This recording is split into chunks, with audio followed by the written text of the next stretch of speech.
Welcome to the True Crime Channel. Today we're diving deep into the dark secrets of the University of Sydney, one of Australia's most prestigious educational institutions. In this video, we'll unveil a series of mysterious student disappearances, explore the hidden dangers within a multicultural environment, and address the students' fight for safety on campus. Get ready for a thrilling investigation that will expose the shadowy side of student life, keeping you on the edge of your seat until the very end. Don't forget to subscribe and hit the notification bell so you won't miss any of our new episodes.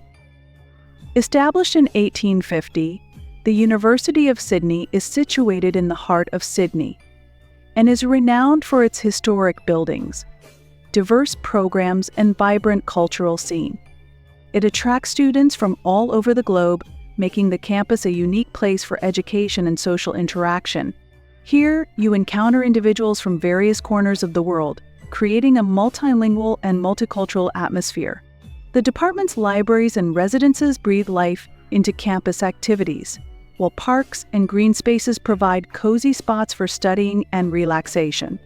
However, this diversity and openness can sometimes conceal hidden dangers. Beneath the vibrant cultural contrasts lies a darker side that new students often overlook. The lack of familiar faces, language barriers, and feelings of loneliness can make international students particularly vulnerable. This investigation unfolds as students begin to lose contact with friends and family members. Students who once felt free and secure on campus are now exercising caution in their everyday activities. People have noticed a shift in nightlife. Solo strolls have become scarce, and interactions with strangers have evolved into a state of wariness. Students have started forming communities to share information about safe routes and support each other during challenging times. Once a hub of openness and interaction, the campus is now shrouded in an aura of suspicion. A multitude of opinions about safety has led to rumors surrounding the reasons behind the disappearances. Some mention odd strangers frequently seen around the dorms, while others consider more sinister theories, questioning not only safety but the very nature of university life itself. The story of these disappearances amid the diverse backdrop of the University of Sydney weaves a tension that blends the reality of education with the perils lurking beyond the typical student experience. Each new disappearance plunges the campus into mystery, forcing students to reevaluate familiar aspects of their lives, thus transforming what seems like a thriving educational institution into a scene of unresolved enigmas. The first missing person. Yeon Kim was an exchange student from South Korea who began his studies at the University of Sydney in early 2007. At just 21 years old, he was pursuing a degree in international relations. Eager to delve into global issues and political science topics he had always been passionate about. Back in South Korea, Yeon was recognized as a dedicated and ambitious student actively involved in campus life. His friends often remarked on how he lit up whenever international politics came into discussion, with dreams of working for an international organization becoming part of his identity. Yeon's family consisted of 4 loving parents and a younger sister, with whom he shared a close bond. His father was an engineer, while his mother taught English. Their unwavering support meant everything to him. Every conversation about his dreams of studying abroad empowered him, and they prepared to send him off to a new country with pride. His younger sister, who often exchanged messages with him, dreamed of studying abroad one day as well. Yeon had a remarkable talent for capturing life through a lens. His passion for photography stood out among his friends, who frequently asked him to document key moments in their lives. In Sydney, Yeon quickly adapted, gaining popularity among fellow students due to his friendly nature and overall positivity. He enthusiastically explored the city, immersing himself in its unique neighborhoods and diverse cultures. In his spare time, he roamed its picturesque streets with his camera, capturing moments he found significant. His favorite spots included Bondi Beach and scenic parks, where he often found inspiration for his photographs. The day Yeon went missing started like many others. Smartly organizing his schedule, he stepped out of his dorm early in the morning, ready for classes. He called his sister to share his plans for the day and talk about an upcoming dinner with friends. Jan was buzzing with excitement as they had a meetup planned at one of the trendy cafes. Brimming with energy, he anticipated a fun evening ahead and was in a positive mood. After a few classes where he actively engaged in discussions about political theories, Jan headed to the library. He settled down at a table and dove into preparing for a presentation, working diligently for about 3 hours, jotting down notes and citing sources. The library, with its rows of books and quiet zones, provided the perfect concentration atmosphere, though the chatter from nearby students occasionally pulled him from his thoughts. By 3 p.m., Jan emerged from the library and stepped outside to breathe in the fresh air. His routine included a quick stroll around campus to stretch his legs before the next classes. As he noticed sunlight filtering through the tree leaves, he thought it was a perfect moment to snap a few photos for his blog. Spotting a group of friends, the friendly Jan stopped to chat for a moment. They discussed their upcoming plans, and he showed them some of his latest shots. With that easy camaraderie, he quickly moved toward his dorm to gather his things for their meetup. At that moment, no one could imagine it would be the last time they'd see him. As he passed familiar faces busy with their daily activities, Jan was still in high spirits, smiling and waving. However, when he failed to show up for dinner, concern began to grip his friends. Hours passed with no messages from Jan. That night, alarm bells started ringing. Jan hadn't contacted anyone, and their initial worries were morphing into panic. They tried calling him several times, but his phone was off. Escalating the situation, they anxiously decided to reach out to the university's administration. The following morning, when Jan still hadn't shown up for classes, his friends took the step of notifying campus security. The search was on. Police scoured the campus, reviewed surveillance footage, and interviewed acquaintances and classmates. But all efforts turned up empty. Jan Kim's disappearance sparked an immediate reaction among students and faculty alike, yet with each passing hour, anxiety was only escalating as no leads surfaced. Jan became the first student to go missing that year, and his active involvement on campus, friendliness, and talent only highlighted the absurdity of the situation. After his disappearance, the atmosphere on campus shifted subtly, but noticeably confusion and fear took hold, as questions about safety came to the forefront. The first days following Jan Kim's vanishing left a sharp mark on the University of Sydney. The police conducted extensive searches, but unfortunately, Jan remained unfound. There were no clues, evidence, or witnesses to shed light on his disappearance. Student life continued, yet lingering uncertainty and a palpable silence hung in the air amid this unsettling incident. 3 weeks after Jan's disappearance, the university community was once again shaken. Another freshman, Edward Haywood, from the UK, went missing. Edward was a 19-year-old with a lean build and dark curly hair. His clothing style was quite understated, favoring comfortable outfits like worn jeans and simple t-shirts that blended in with the student vibe, yet set him apart from his more flamboyant peers. Edward was introverted, often preferring to spend his time with a book or on his computer rather than socializing. Born in a small town in southern England, Edward was raised by a math teacher and a librarian who instilled in him a love for knowledge and books from an early age. Education was valued in his family, yet Edward often felt overshadowed by his more outgoing classmates. He had a limited circle of friends, and his interactions were minimal. He was a true introvert. Edward spent many hours immersed in fiction and honing his programming skills, dreaming of a career in IT. Initially, Edward's disappearance went unnoticed. When he didn't show up for classes for 2 days, it was peculiar behavior for him. His teachers and classmates, missing his quiet presence at the table and his familiar jokes, began to worry. Meanwhile, his social media accounts remained inactive, and no one heard a word from him. Because of his tendency to be reclusive, some thought he simply wanted to spend time alone. As his absence became more apparent, a few students and one concerned professor alerted the administration and campus security. When they found his belongings in his room, textbooks, laptop, and even bookmarks left on his desk, they suspected something was seriously wrong. Edward was known for being organized and tidy. He never left anything behind.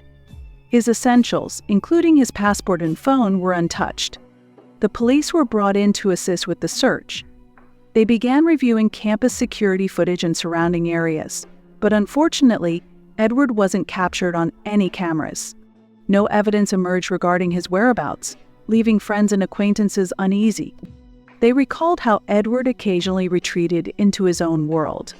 But no one could have predicted that his absence would lead to such a grim outcome. With each passing day, uncertainty deepened. Edward's disappearance intensified students' fears about their safety. Both vanishings left an indelible mark on the student body, and anxiety quickly morphed into paranoia. Edward Haywood became another name on the growing list of missing students, raising urgent questions about what was truly happening in what had once been considered a safe environment. Disturbing talk of the shadow of the university resurfaced, enveloping the campus in an atmosphere of suspicion and uncertainty. Despite the police and university administration's efforts, the cases of Jan Kim and Edward Haywood left a profound impact on the University of Sydney. Just 3 weeks after Edward's disappearance, the campus faced another shocking blow. 4 more students went missing. All were freshmen enrolled in popular majors, their diverse backgrounds amplifying the unease among their peers. Among the newly missing was 19-year-old Aaron Moss from Canada, a psychology student.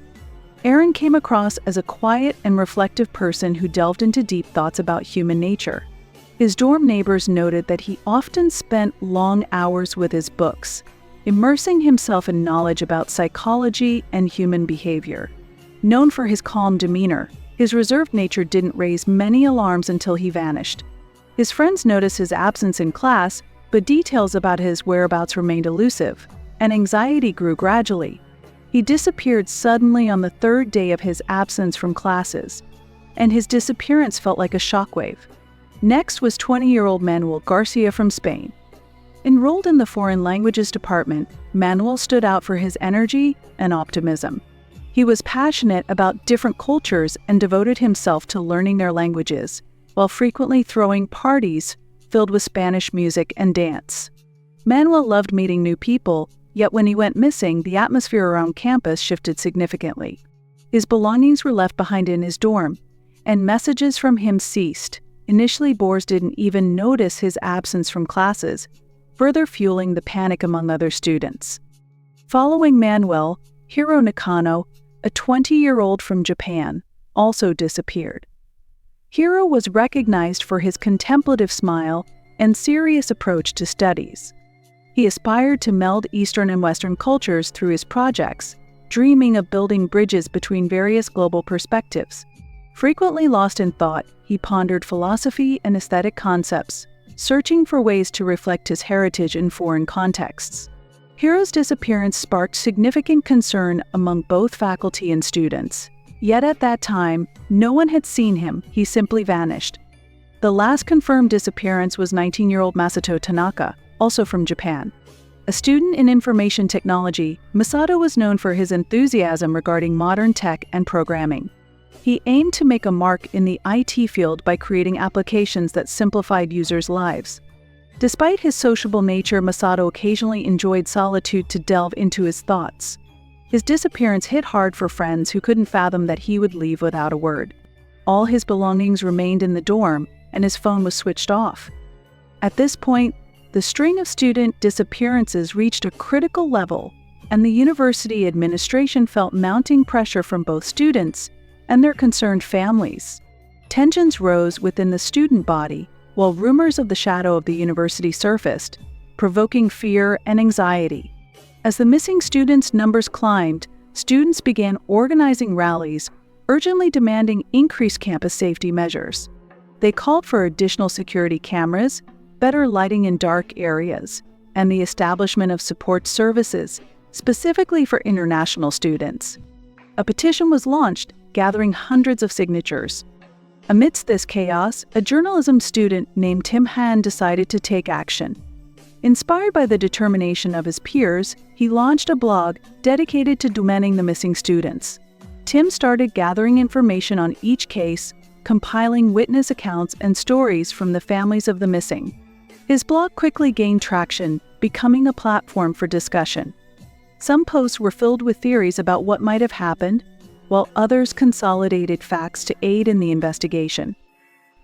various support groups began to emerge throughout the university, aimed at providing assistance to international students who were feeling vulnerable and isolated. These groups offered a safe space for open discussions, where students could share their fears and experiences. In addition, those involved in these groups organized friendly gatherings and community events to foster unity among foreign students. They talked about their feelings and exchanged crucial information on safety measures, creating a supportive network for those seeking understanding during these challenging times. Tensions within the university escalated as students felt that life would never be the same. Each new disappearance plunged the community deeper into an atmosphere of paranoia and mistrust, with discussions about the shadow of the university serving as a reminder that even the safest places could harbor dangers. Gradually, day by day, students became increasingly aware of their vulnerability and began to seek solutions and protective measures. Weeks passed after the last disappearance, and the atmosphere grew heavier with grief and anxiety, reaching a breaking point. Amid the ongoing searches and calls for heightened security from the university administration, police continued their investigations. However, they didn't expect that a new twist in the case would unfold so quickly. One morning, as the sun began to rise over the horizon, Detective Daniel Taylor, a veteran with 15 years of experience, was patrolling a wooded area just a few kilometers from the university campus. Known for his diligence and attention to detail, Daniel was one of the best in his department and had been deeply involved in this case from the start, meticulously examining every detail related to the disappearances. While surveying a lush area filled with towering trees, he stumbled upon something out of the ordinary, something that stood out against the serene backdrop of nature. In a small green clearing, surrounded by dense forest, lay several bodies. Daniel halted, his heart racing as he realized these were the missing students. The site was tucked far from the road, resembling a concealed and hard-to-reach glade, an ideal hiding spot for a perpetrator. The bodies were strewn about irregularly, bearing signs of violence. Daniel could hardly believe he had made such a horrifying discovery, especially after weeks of the authorities finding no evidence.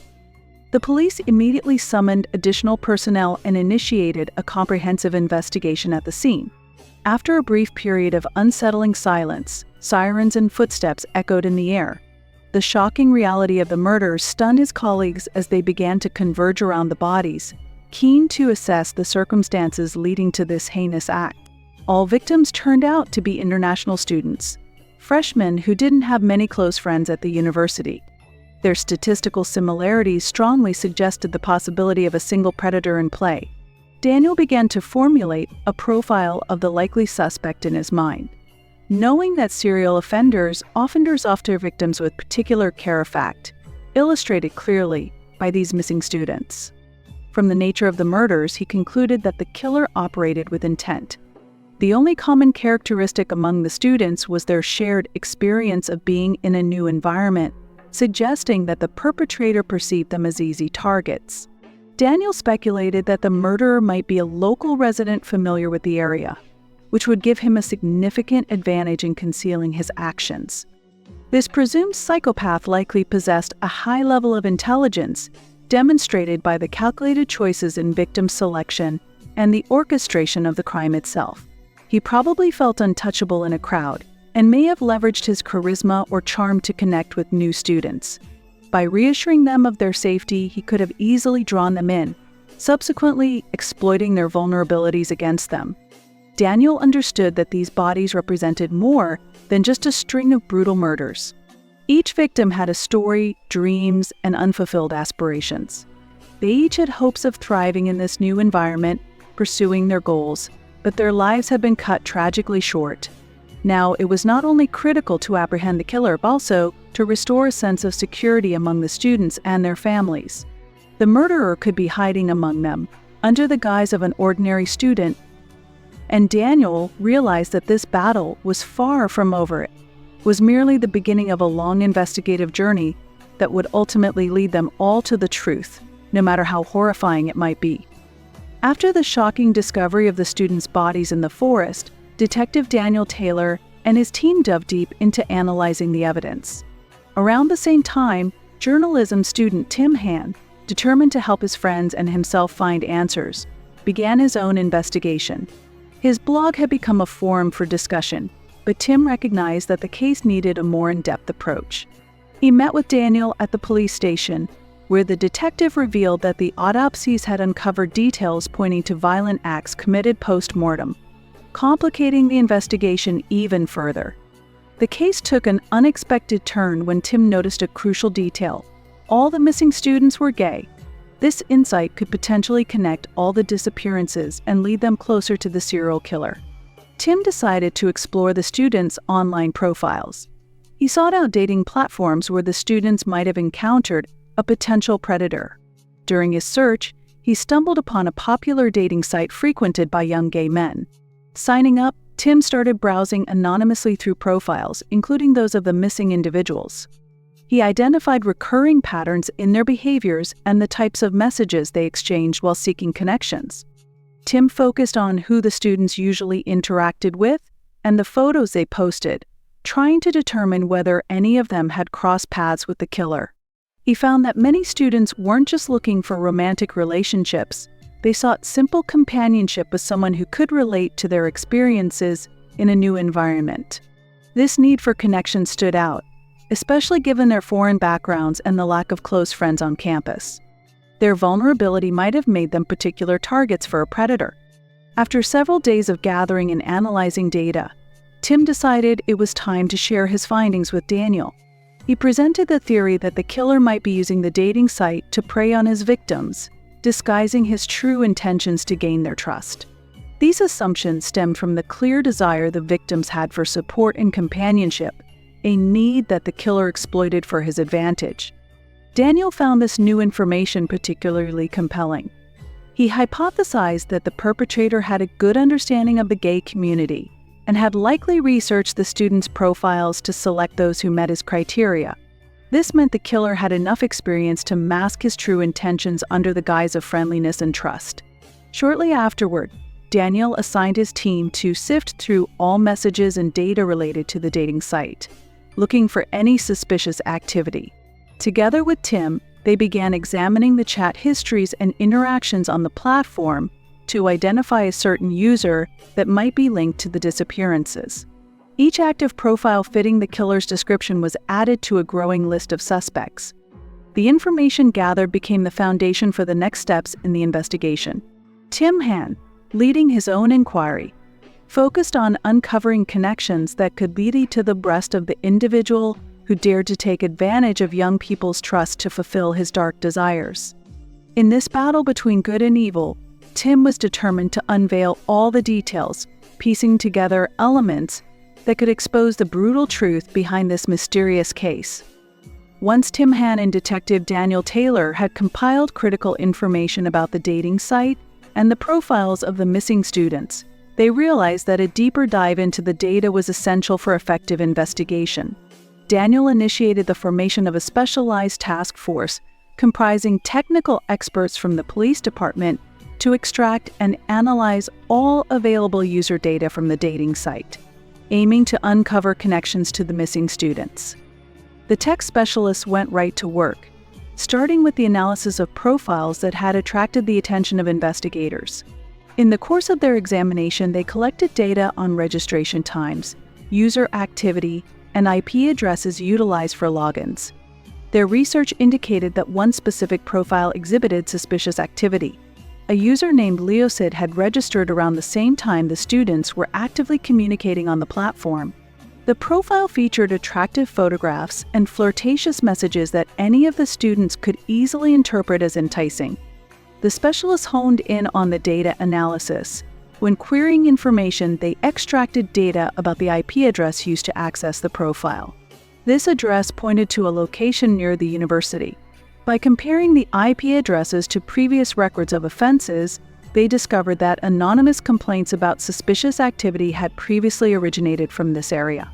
Daniel ordered a check on all users with behavior similar to Leosid, requesting their real names. Additionally, he called for a comprehensive review of all reports and complaints from that vicinity, understanding that such information could aid not only in identifying the suspect but also in revealing potential victims, if any existed. A crucial element in the investigation was developing a profile of the suspect.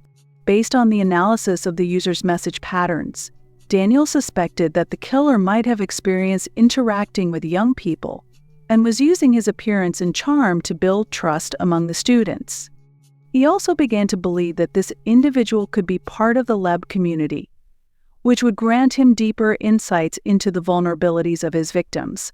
Alongside data analysis, efforts to search social media and find mutual acquaintances that could point to Leo Sid's whereabouts commenced. The investigative unit began interviewing young people who frequently visited popular clubs and events, paying particular attention to the possibility of encountering this user. After several days of intense work, results began to emerge. Tech specialists informed Daniel that the individual behind the Leo Sid profile was a man named Ryan Dew. While Ryan had minor offenses related to disorderly conduct, he hadn't committed any serious crimes. However, he had left two friends who had recently noted some odd behavior from him. With this information, Daniel reached out to the local police department to find out if Ryan resided in his hometown and whether he had any connections to the recent disappearances. A broad review of facts and potential links allowed the team to focus on diligent observations, reinforcing the hypothesis that Ryan could be deeply involved in the missing students' cases. Once Daniel gathered enough information about Ryan, he scheduled an interview to learn more about his connections to the missing students and uncover any possible evidence linking him to the disappearances.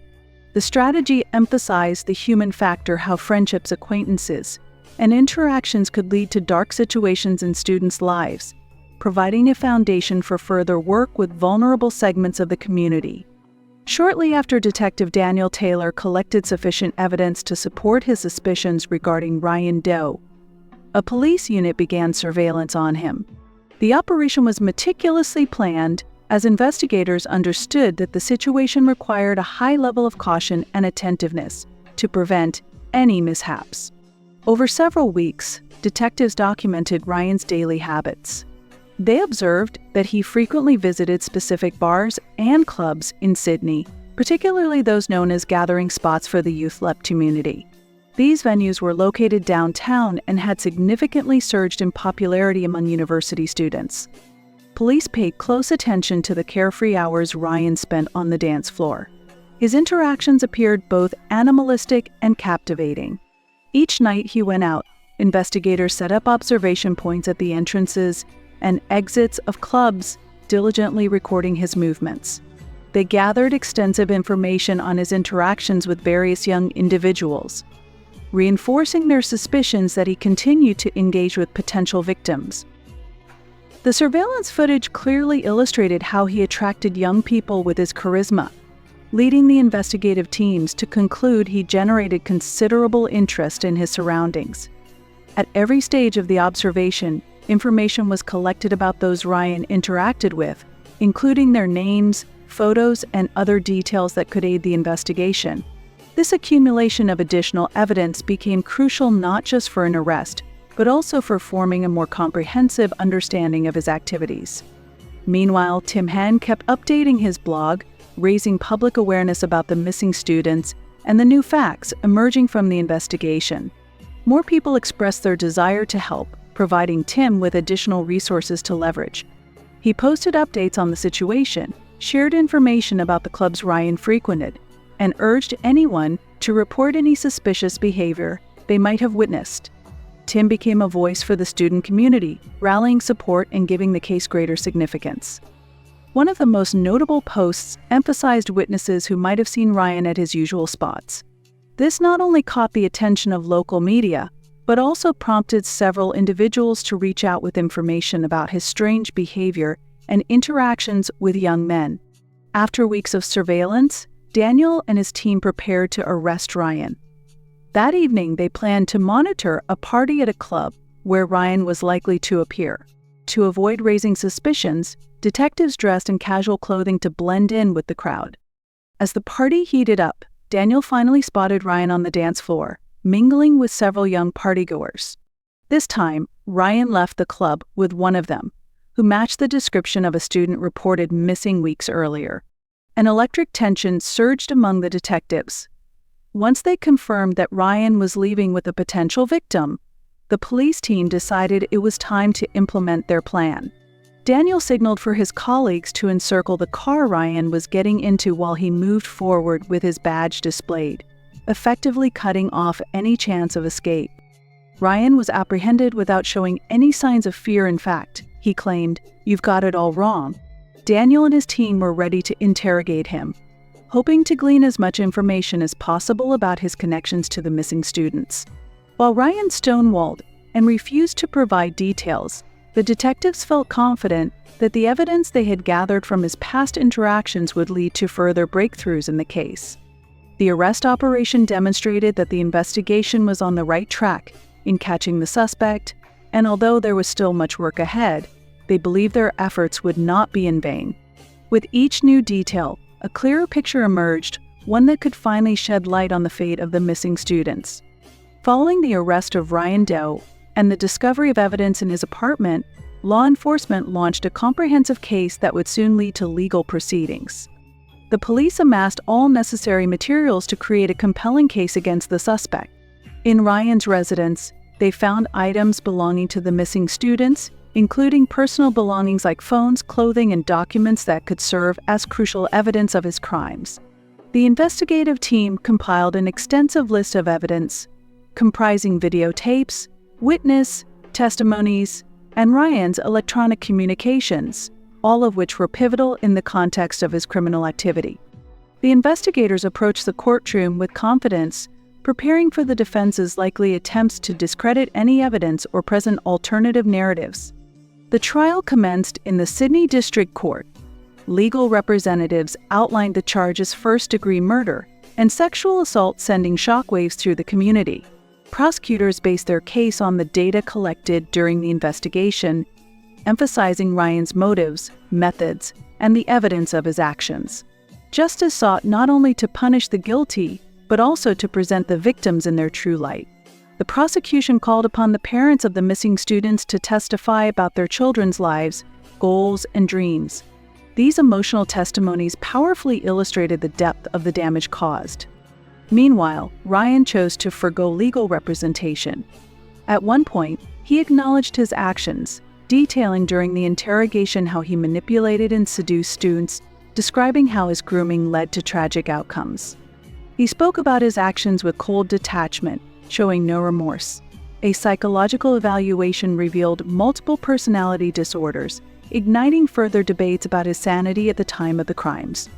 The prosecutors insisted on the severity of the offenses, given the number of victims and Ryan's deliberate actions. Ultimately, he was sentenced to 35 years in prison, without the possibility of parole, until he had served at least half of his term. The court considered not only his atrocities, but also the widespread havoc wrought upon many lives, from family structures to community relationships. The verdict was perceived as a victory by the community, including the LEPT population, even amidst numerous vulnerabilities in the system that had led to these tragedies. The trial became a pivotal moment, highlighting the urgent need to protect students and foster a safe environment for youth.